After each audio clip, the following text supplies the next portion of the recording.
in terms of Huawei's services strategy on ICT transformation.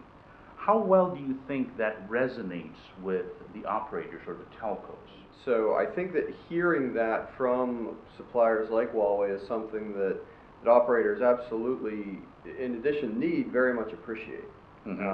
It's a daunting subject. It's something that I think just about every operator understands that they need to look into, they need to start moving in that direction, they need to take steps.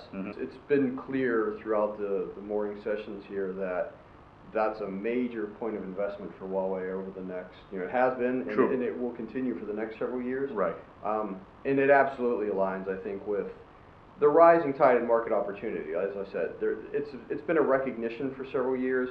I think we're to the point where operators of all sizes and shapes understand they have to be doing this now in order to keep up. Right. Well, that's good to hear. What I'm hearing then is, I think, overall from what you're saying, that it is fairly well aligned in terms of our investments into ICT strategy and what operators, our customers, are expecting of us as well. Yeah, absolutely. I mean, I think that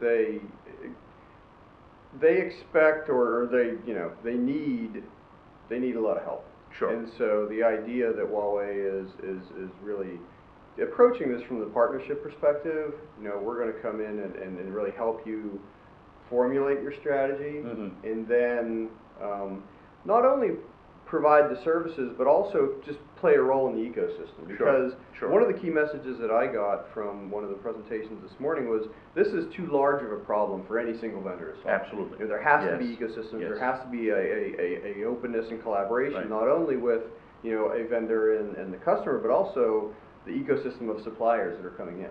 From your perspective, how critical does an operator view the function of CSI, the consulting and system integration?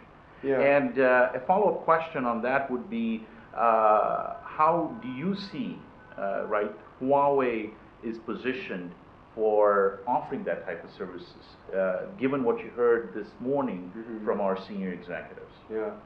I think CSI is a little bit of a double-edged sword in the minds of the operators. They obviously need to reduce the silos that we just talked about. They obviously need to streamline things, integrate things, and make things simpler to really, in essence, to handle more complexity on the service side. I don't think they have the appetite or the desire to spend, large and potentially infinite amounts of money on a lot of CNSI services. Correct. So I think the mandate then becomes, how do you deliver these services with an eye towards minimizing the impact, with the eye towards, rather than coming in and proposing and scoping projects of couple years in duration. How do you modularize the solutions that you're delivering, so they get to a point where they're, Huawei or whoever else for that matter is delivering pre-integrated solutions, things that kind of reduce the scopes of the projects that are coming into play, because the need is there, but also the need to conserve the amount of money spent on these services. What are some of the key customer experience management journeys that are most important to the end user?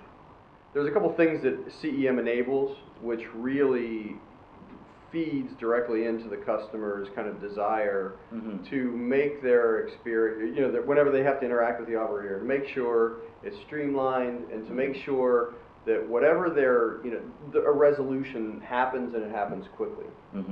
Okay? And so I think self-care is one of those. I think that if a customer feels empowered to have a role to play and in some ways solve their own problems, that's something that results in a positive experience for them. And so I think that's really what they're looking for first and foremost. Is whatever the channel might be, to make sure that resolution comes quickly, it comes certainly, and they have an element of control over what's going on.